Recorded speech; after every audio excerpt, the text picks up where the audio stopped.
क्या था रावण का सपना? एक पौराणिक कथा। आइए जानते हैं इस कहानी को। रावण सिर्फ राक्षस नहीं था, उसका एक सपना था जो आज भी लोगों को सोचने पर मजबूर करता है। अगर रावण गलत था तो देवता उससे सीखने क्यों आए?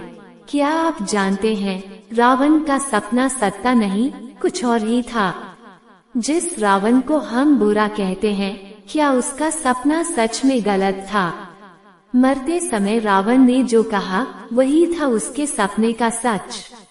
रावण की सबसे बड़ी ताकत उसका अहंकार नहीं, उसका सपना था। रावण हार गया लेकिन उसका सपना आज भी जिंदा है। इस वीडियो को अंत तक जरूर देखिए क्योंकि सच आपको हैरान कर देगा। क्या था रावण का सपना? एक पौराणिक कथा। लंकापुरी के स्वर्णिम प्रासादों के बीच, जहां सोने की दीवारें सूर्य की किरणों से चमकती थीं, वहां एक ऐसा व्यक्ति रहता था जिसे संसार राक्षस कहता है, पर जो स्वयं को महाविद्वान, महाशक्तिशाली और महत्वाकांक्षी सम्राट मानता था।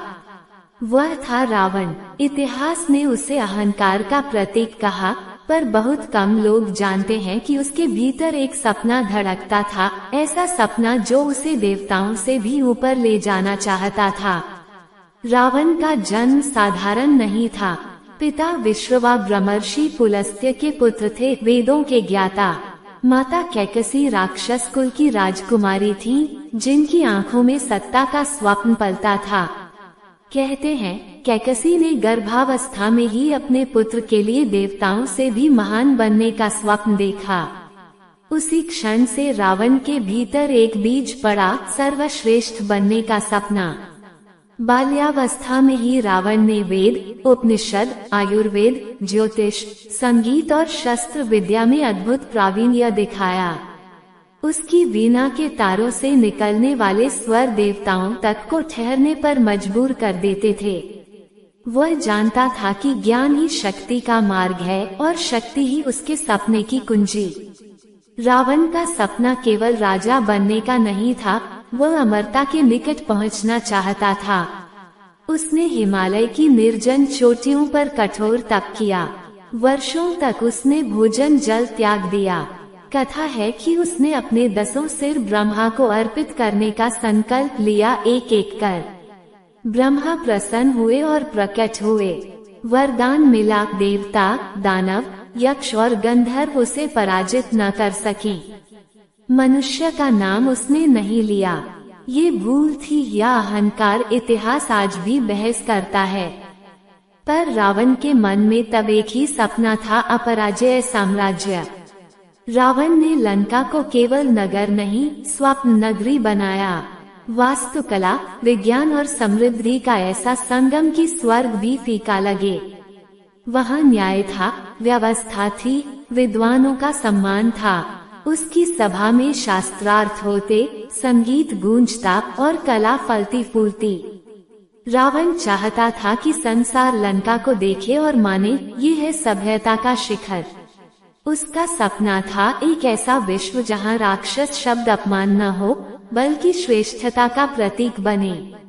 जहां लंका मानव और देवताओं से आगे हो, पर हर सपना परीक्षा मांगता है। रावण ने कैलाश पर्वत उठाने का प्रयास किया। ये केवल शक्ति प्रदर्शन नहीं था, ये घोषणा थी, मैं देवताओं की सीमाएं तोड़ दूंगा। उसी क्षण शिव ने उसे रोक दिया। रावण का गर्व टूट गया, पर उसका भक्ति बीज जाग उठा। उसने शिव की स्तुति की और शिव ने उसे चंद्रहास खड्ग दिया। यहाँ रावण का सपना नया रूप लेता है, शिव भक्त सम्राट बनने का। वह स्वयं को धर्म का रक्षक समझने लगा, पर भीतर अहंकार का ज्वार बढ़ता रहा। रावण केवल योद्धा नहीं, कुशल राजनीतिज्ञ भी था। उसने अपने भाइयों कुंभकर्ण, विभीषण और शूर्पणखा के साथ सत्ता बांटी।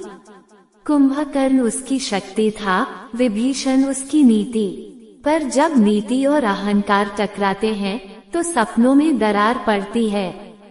विभीषण बार बार चेतावनी देता, धर्म की सीमा मत लांघो, पर रावण अपने सपने में इतना डूब चुका था कि उसे सलाह अपमान लगने लगी। रावण का सबसे बड़ा और घातक भ्रम था सीता का अपहरण। ये कामना नहीं, विजय प्रतीक की लालसा थी। वह राम को चुनौती देना चाहता था, देवत्व को झुकाना चाहता था। उसे लगा कि यह कृत्य उसके सपने को पूर्ण करेगा, कि संसार उसकी शक्ति स्वीकार करेगा। पर यही उसका सपना विकृत हो गया। जो साम्राज्य न्याय पर खड़ा था, वह अन्याय की नींव पर डगमगाने लगा। रावण ने स्वयं को समझाया, ये युद्ध मेरे स्वप्न के लिए है। पर सत्य ये था कि अहंकार ने विवेक पर विजय पा ली थी। लंका का युद्ध केवल अस्त्रों का नहीं, स्वप्नों का संघर्ष था। राम का सपना था धर्म की स्थापना, रावण का सपना था अपराजय सत्ता। युद्ध के हर दिन रावण अपने साम्राज्य को बचाने के लिए लड़ा, पर भीतर कहीं जानता था कि वो गलत मार्ग पर है। कुंभकर्ण का पतन, पुत्र मेघनाद का वीर गति, ये सब उसके स्वप्न की कीमत बनते गए। हर शंखनाद उसके हृदय पर चोट करता, पर अहंकार उसे पीछे हटने नहीं देता। अंततः वह क्षण आया जब राम का बाण रावण के हृदय की ओर बढ़ा। तब कहते हैं, रावण की आंखों में पश्चाताप नहीं, बोध था। उसने समझा कि उसका सपना बुरा नहीं था, उसका मार्ग गलत था। ज्ञान और शक्ति के साथ विनय न जुड़ पाए, यही उसकी हार थी। उसने स्वीकार किया, मैं चाहता था कि मेरा नाम अमर हो, पर अमरता केवल सत्ता से नहीं, धर्म से मिलती है। राम ने लक्ष्मण से कहा, यह विद्वान है, इससे सीखो। यही रावण की सबसे बड़ी जीत थी, उसका ज्ञान, उसका संगीत, उसकी तपस्या आज भी स्मरण की जाती है। निष्कर्ष, रावण का सपना क्या था? रावण का सपना था श्रेष्ठता। वह चाहता था कि संसार उसे माने, उसकी लंका को आदर्श माने। वह विद्वान सम्राट बनना चाहता था, पर जब श्रेष्ठता अहंकार में बदलती है, तो सपना भयावह हो जाता है। रावण हमें सिखाता है, ज्ञान बिना विनय के अधूरा है, शक्ति बिना धर्म के विनाशक है, और सपना यदि दूसरों के अधिकार छीन ले, तो वह सपना नहीं, भ्रम है। रावण गिरा, पर उसका प्रश्न आज भी जीवित है, हमारा सपना क्या है और उसे पाने का मार्ग क्या? अगर यह वीडियो आपको पसंद आया हो तो कमेंट में जय श्री राम जरूर लिखें तथा वीडियो को लाइक करके चैनल को सब्सक्राइब करना न भूलें।